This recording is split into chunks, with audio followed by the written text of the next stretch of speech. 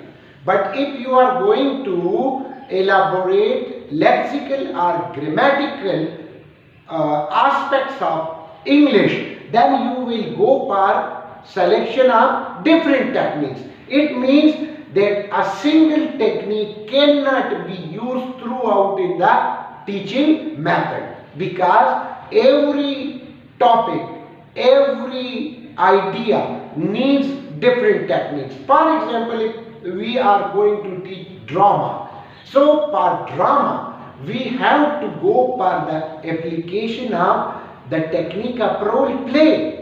We have to select some student who will perform on the stage.